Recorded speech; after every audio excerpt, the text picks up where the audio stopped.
Saya di sini akan menjelaskan tentang pesawat ulang-alik atau pesawat luar angkasa. Itu biasa disebut Space Transportation System. Wahana ini hanya dimiliki oleh NASA, yang dimiliki oleh Amerika Serikat. Biasanya pesawat ini digunakan untuk misi penerbangan luar angkasa yang berawak. Pesawat ini dibuat oleh Badan Antariksa hanya dalam beberapa jenis. Mereka sempat membuat 5 buah jenis, di mana sekarang pada tahun ini hanya sisa 3. Modul pesawat terbang secara vertikal dan biasanya membawa 3-5 antariksawan. Walaupun pernah mencapai 8 dan sebenarnya masih cukup hingga 11 antariksawan dalam keadaan darurat saja. Dan muatannya itu bisa sampai seberat 50.000 lb atau setara dengan 22.700 kg menuju orbit rendah bumi atau termosfer. Ketika misi selesai, pesawat akan menyalakan pendorongnya sendiri untuk kembali menuju atmosfer bumi. Pendorong akan dimatikan ketika pesawat sudah di dalam atmosfer bumi, dan pesawat akan melayang selama perjalanannya sampai akhirnya mencapai permukaan lagi.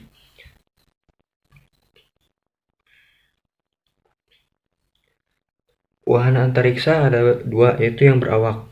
Wahana antariksa berawak itu beroperasi di orbit bumi. Terus tuh ada lagi wahana antariksa nirawak. Wahana antariksa nirawak atau tanpa awak itu beroperasi di orbit bumi dengan jumlah yang sangat banyak atau biasa kita sebut dengan satelit.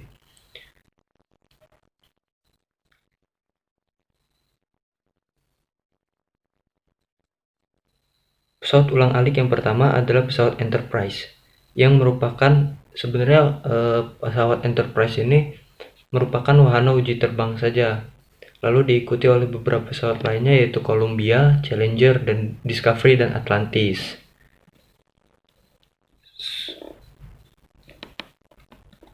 Namun, Challenger telah hancur ketika proses peluncuran pada tahun 1986.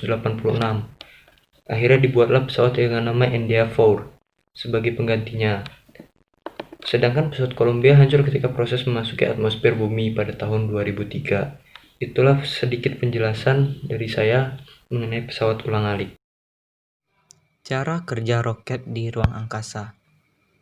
Jika kita berjalan dengan menapakkan kaki, mobil bergerak menggunakan gaya gerak pada mesin dan roda, dan pesawat udara terbang menggunakan mesin dorong dan udara. Lalu, bagaimana roket di ruang hampa dapat bergerak? Oleh karena itu, mari kita bahas kali ini. Roket dapat bergerak di luar angkasa dengan memanfaatkan fenomena alam yang dijelaskan oleh hukum aksi-reaksi, hukum kekekalan momentum, dan hukum Bernoulli. Cara kerja roket adalah dengan melepaskan massa dengan kecepatan yang sangat tinggi. Massa ini disebut dengan istilah propelan dan perlu dibawa oleh roket. Propelan bisa saja memiliki energi atau dengan kata lain juga merangkap sebagai bahan bakar. Selain propelan, roket tentu saja perlu membawa bahan bakar. Selain bahan bakar, roket juga perlu membawa oksidatornya. Bahan bakar, roket terdiri dari fuel dan oksidator. Pada oksidator, sudah terdapat oksigen, sehingga roket tidak memerlukan oksigen dari lingkungan. Pada roket, berbahan bakar cair propelan terdiri dari fuel berupa aftur, hidrogen cair, dan oksidator berupa asam nitrat atau oksigen cair. Kedua bahan tersebut dipompakan dengan turbin pump dan dibakar di ruang bakar. Gas hasil pembakaran propelan kemudian melewati nozzle roket sehingga menciptakan perbedaan tekanan yang menghasilkan thrust atau gaya dorong.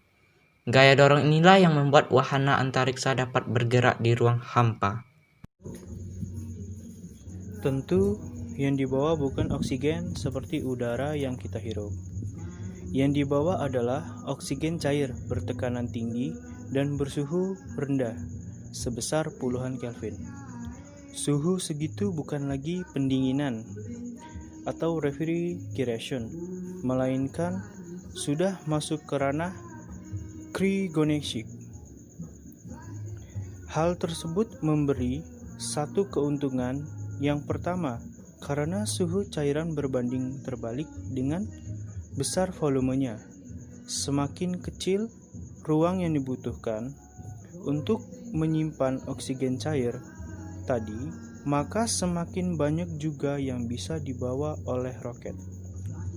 Kemudian, keuntungan kedua, oksigen cair ini bisa dialirkan dengan pipa yang berdekatan dengan mesin sehingga roket tidak perlu sistem pendinginan tambahan.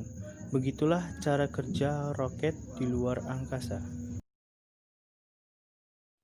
Prinsip kerja roket mirip dengan prinsip terdorongnya balon mainan.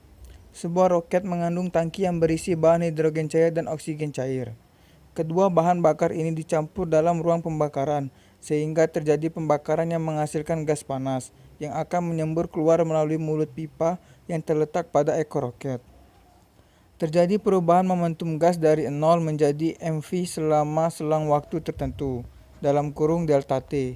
Ini menghasilkan gaya yang dikerjakan roket pada gas, dalam kurung sesuai dengan persamaan F sama dengan delta P per delta T. Gaya yang bekerja pada suatu benda sama dengan perubahan momentum benda per satuan waktu, dengan arah ke bawah. Sesuai hukum Newton 3, timbul reaksi gaya yang dikerjakan gas pada roket, yang besarnya sama tetapi arahnya berlawanan, yaitu ke atas. Jadi, gas akan mengerjakan gaya ke atas pada roket sehingga roket akan terdorong ke atas.